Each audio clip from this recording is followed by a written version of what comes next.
I've got balance. Huh? Got to balance the room out.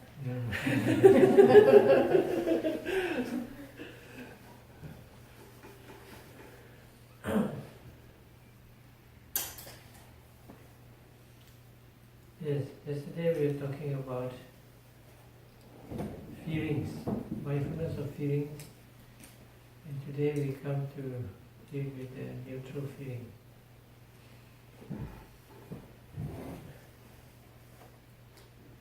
In the Pali rendering, it's called Adukkha Masukha Vedana, neither pleasurable nor painful feeling.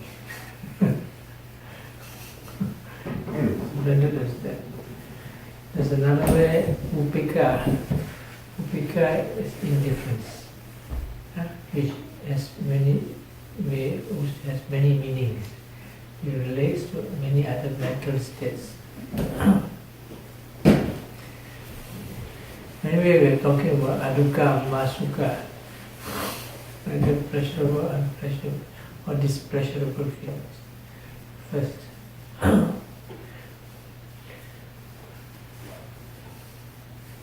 we are familiar with the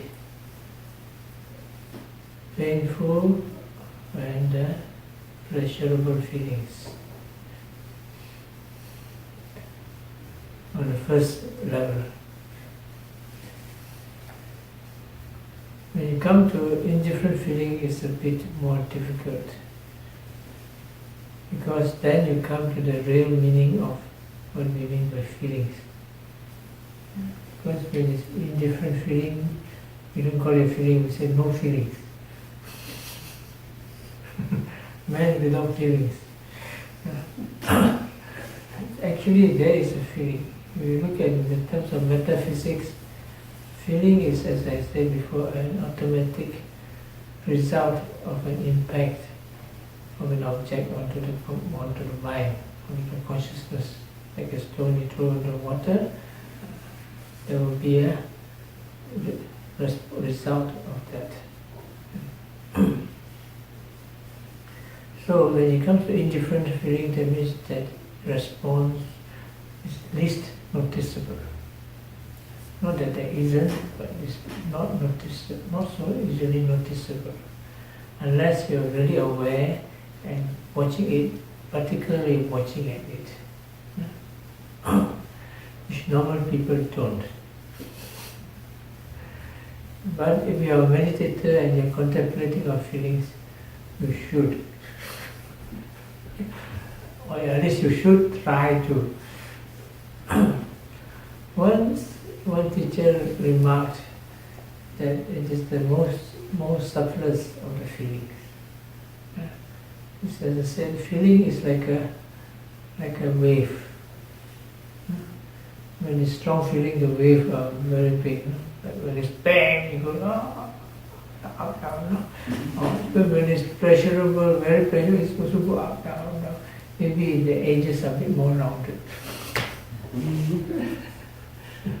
But the amplitude is very big. But when you come to neutral feeling, it is there, but it is very slight. So that's why you don't experience it so much unless you watch it. But in meditation, the idea is to be able to see into its impermanence and so forth.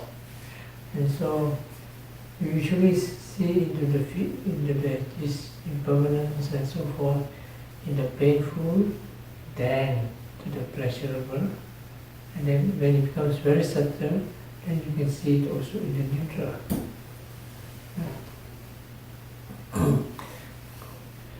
In the commentary to the Satipatthana Sutta, he gives a comment about these three feelings. It says that one should see painful feeling as a thorn, pleasurable feeling as suffering, and neutral feeling as impermanent. This comes more with the understanding that it comes with concentration. Painful feelings at all, you can understand. It means it's a nuisance. But it does not, you don't have to be affected by it. It's just a nuisance. And one person says that, I had an operation, is it dangerous? No, it's not dangerous, but it's a nuisance. Then the second fellow who said, I was wondering what's wrong with this. I think I can guess. And I was correct. No. Something to do with the lower part of the abdomen. One was hernia, and the other one was hemorrhoids. And so they're fastidious stuff. It's not dangerous. You can live with it. And even meditate on it.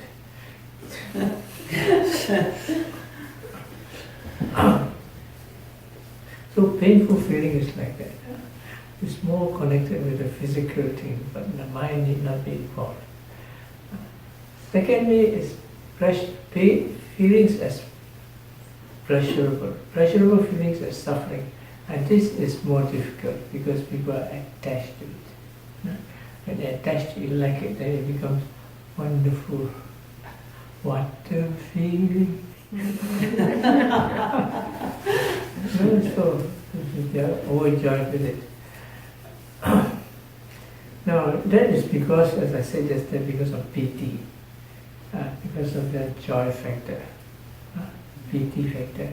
You take away the piti factor, then the real face comes out. That is more like a sign of excitement. And without the liking it and enjoying it, then it becomes also a bit of a nuisance. Disturbing. Just like, if you don't enjoy football and you see those people cheering out for the football team, you really enjoy seeing football? No? Does he enjoy seeing football? You enjoy football?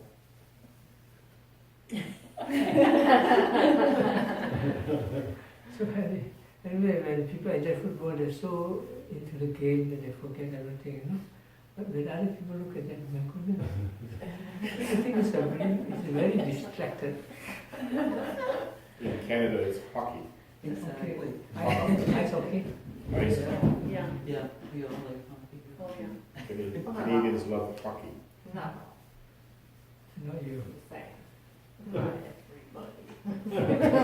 I remember I only tried playing hockey once, and that was it. When I was playing hockey, usually the people who are good in hockey in Malaysia are the Indians. And so when they came, they start whacking, So what happens, I was scared of whacking their legs, but they weren't scared of whacking my legs.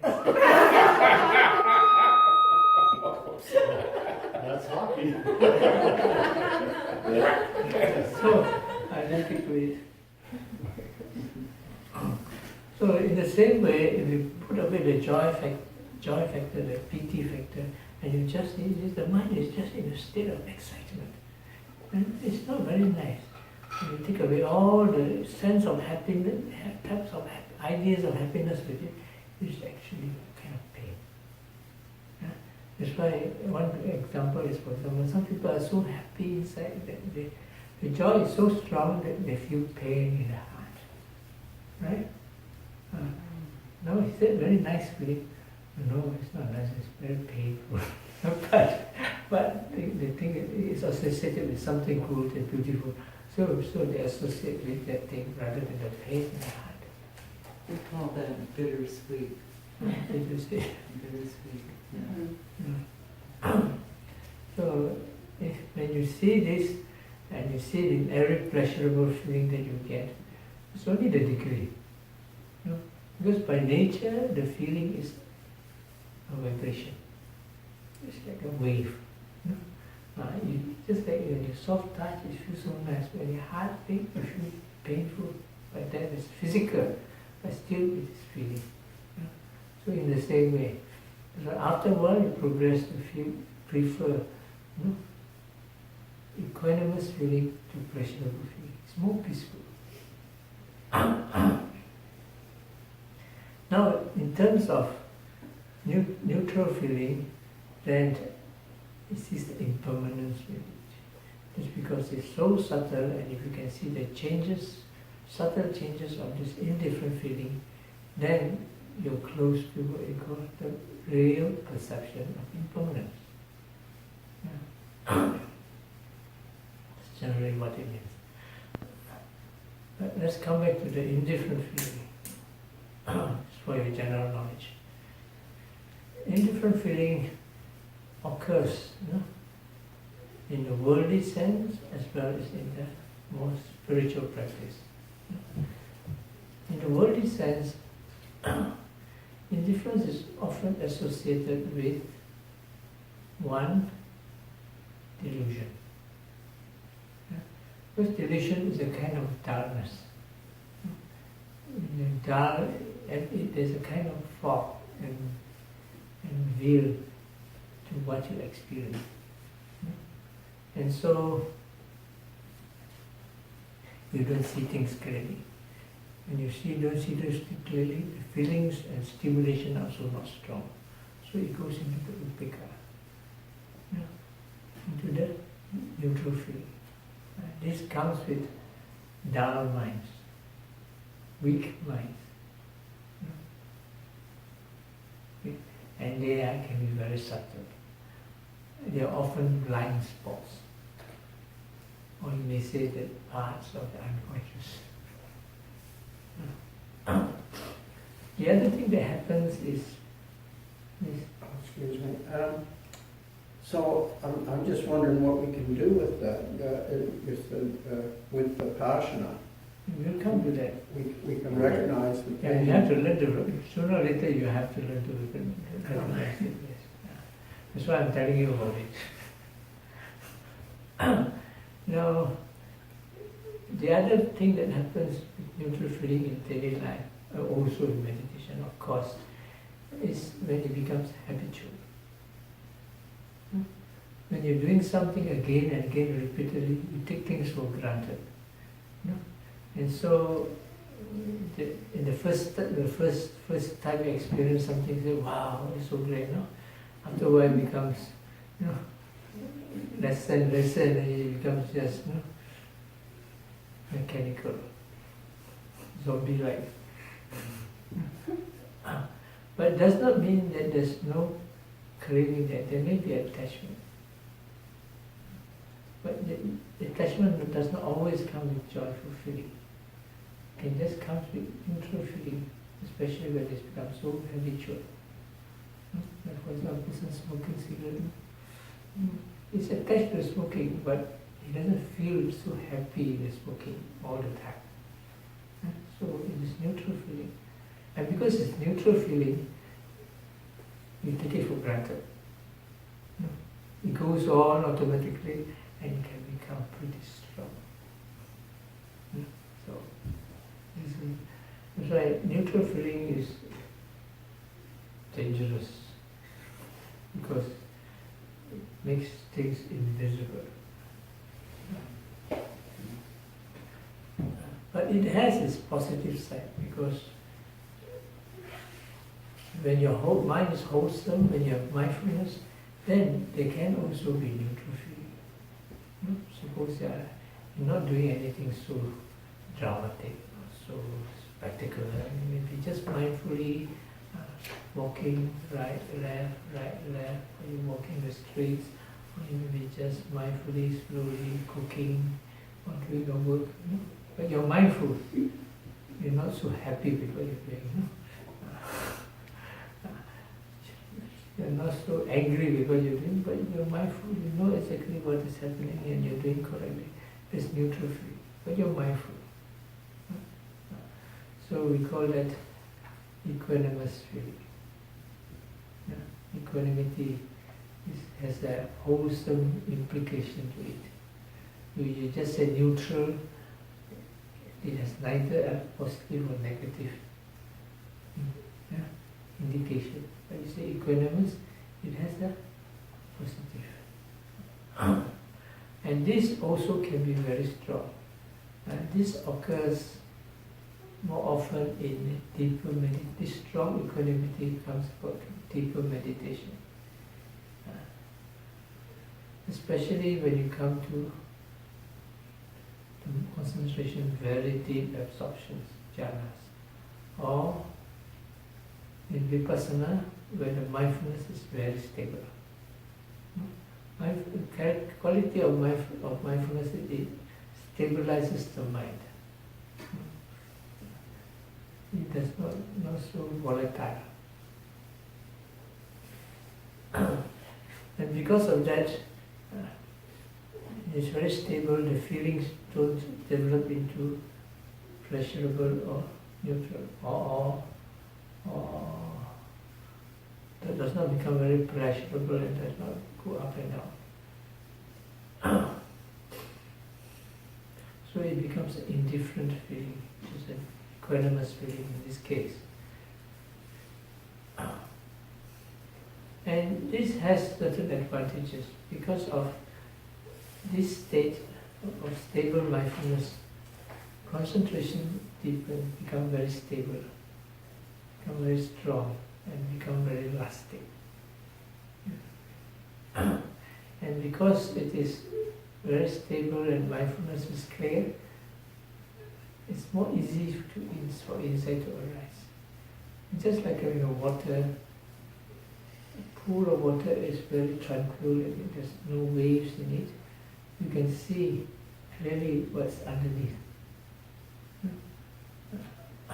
But if the water is shaking, then you cannot see clearly what's underneath. So this has this advantage of equanimous feeling. But when you come to vipassana, you come into a state where there's neither pleasurable nor neutral feeling, not pleasurable or displeasurable feeling, there's just neutral feeling. You keep watching the feeling.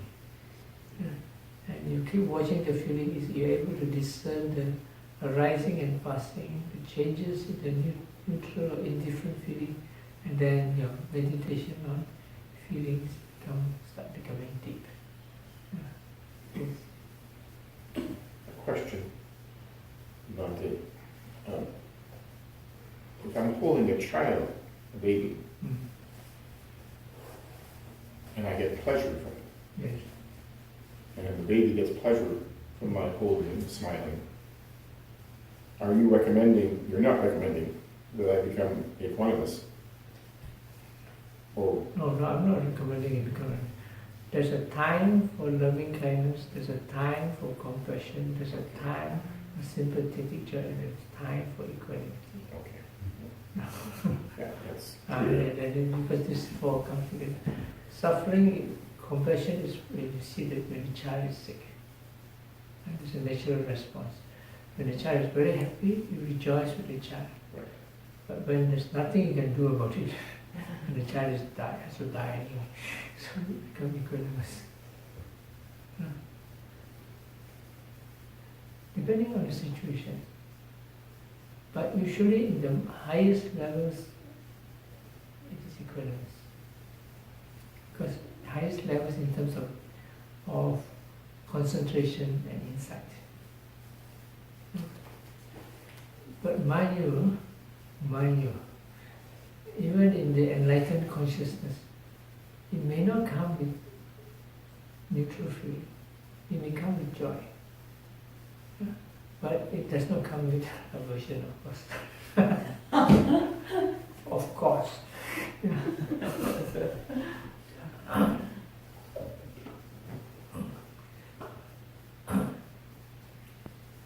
That is generally what we say about feelings on the first round.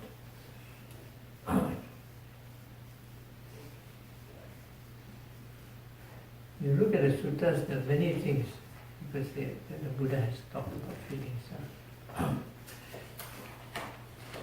Okay, now we go to this. You bring your book?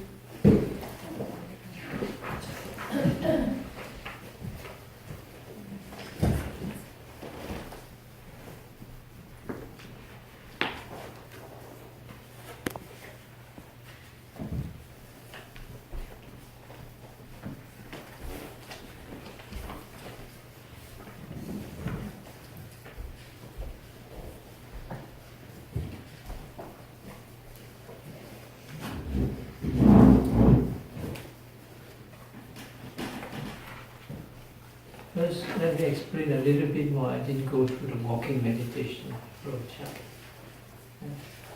This is, I think, quite explanatory since I've been telling you about primary and secondary object. Now, as walking meditation progresses, there's a slowing down. And when there's a slowing down, you try to able to see in more detail the walking as a process. And then you start breaking up into more and more phases. The more phases you watch, the more you can see the finer changes in the process. It does not mean that when you do more phases of a step, you see more things. It encourages you to see more things. You can see also more sensations when you're walking just one step. Now what happens is, after a while, the concepts disappear, your legs disappear, the form of your legs disappear, and who is walking, you don't think about it anymore, you don't think about time. So there's just a flow of sensations. This way, sensation 1, sensation 2, sensation 3, it flows naturally. Mere flow of sensations, beyond noting and the form of the feet. Then at that point, you don't even think of the leg.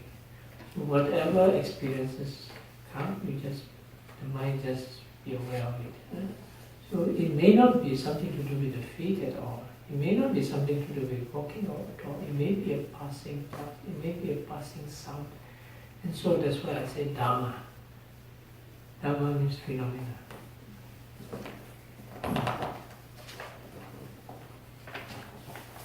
Now we come to the next stage, the contemplation of feelings. This I extracted it from one of the suttas which the Buddha is talked about feelings. This is interesting because it tells you about something about the development in meditation on feelings, as well as the qualities concerning in the final development, final feelings that are being developed as one practices. So first, in the suttas they always talk of worldly feelings and spiritual feelings. Now, worldly feelings are anything to do with the world outside. Sometimes they use the word in the Satipatthana, amisa, samisa. Samisa actually is, the direct translation is carnal, connected with the flesh. Worldly or carnal. Worldly, yes, it's more connected with, but generally it is worldly, including harmless things like cooking and drinking. Leading to. Reading depends on what you read, About spiritual things, it comes under spiritual. Let's start first. Worldly painful feelings. This could be anything. Could be mental, could be physical, and so could these feelings involved. So, worldly happy feelings, happy things when you're having pleasure in life, and neutral feelings, as I explained before. Now, what we do is, whether it is painful, happy, or neutral, you practice mindfulness, watching the feelings. Like pain, physical pain, you watch the physical pain, so you're not affected by it.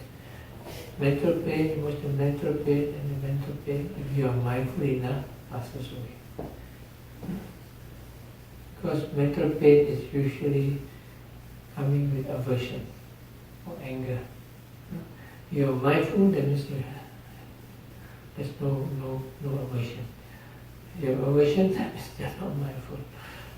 So you keep calling out the mindfulness of aversion, mindful, aversion, mindful. But this, when it becomes difficult, you don't really deal so much with the feeling, you deal with the aversion. This comes under Chittanupassana, which we will deal later, under consciousness.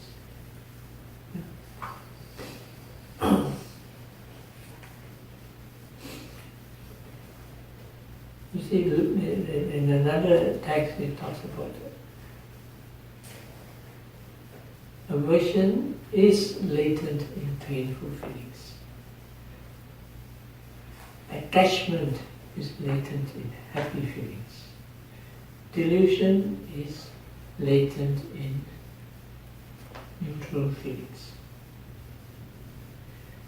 That is to say, when these feelings arise, there is latent tendency for these unwholesome roots to arise.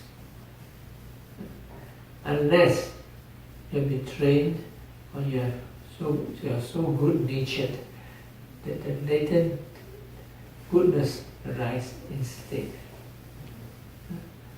But whatever you say, these unwholesome roots, they do arise and they are quite very strong. Just look at a small child. When you give him a sweet, he wants more sweet. Nobody teach him to want more sweet. You beat him, he'll cry. It comes with a painful way, he'll cry. So it is very latent in the human mind for this tendency to arise.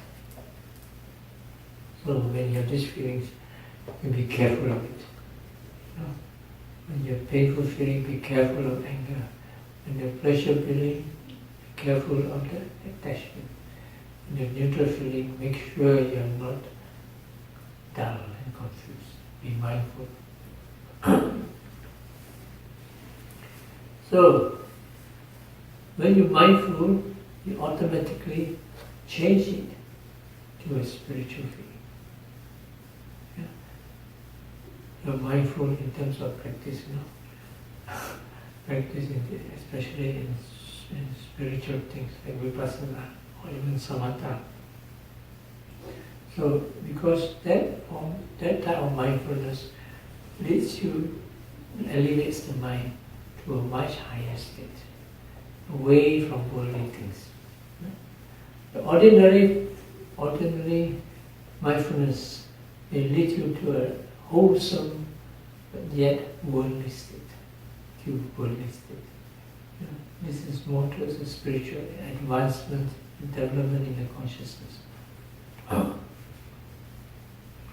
So from the painful feelings, it becomes a spiritually painful feeling. Now this can be a bit confusing, because as I said, when the feeling is mentally painful, displeasurable, there's aversion. This can be explained in two ways. According to suttas, it refers more to this aversion which may arise during spiritual practice. It does arise concerning spiritual practice, because spiritual practice is not so easy. But it is still within the grounds, territory of spiritual practice, so it is not so bad. For example, a person practices meditation and after watching a lot of plays, this practice is so difficult. This is concerning spiritual things. But if you really be mindful of it, it overcomes it. It's a stepping stone. The other case is when it is more concerning this, not really anger arising, but difficult situations. For example, pain, while meditating, pain. The mind gets very tired while watching pain. But you're still having some mindfulness, still having some fighting chance. And so if you watch this long enough, you could overcome it. At least it's not the first type, which is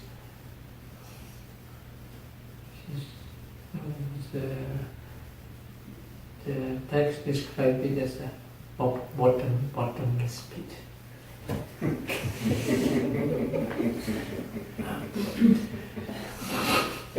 It's true, take for example, what happens if a person is unhappy?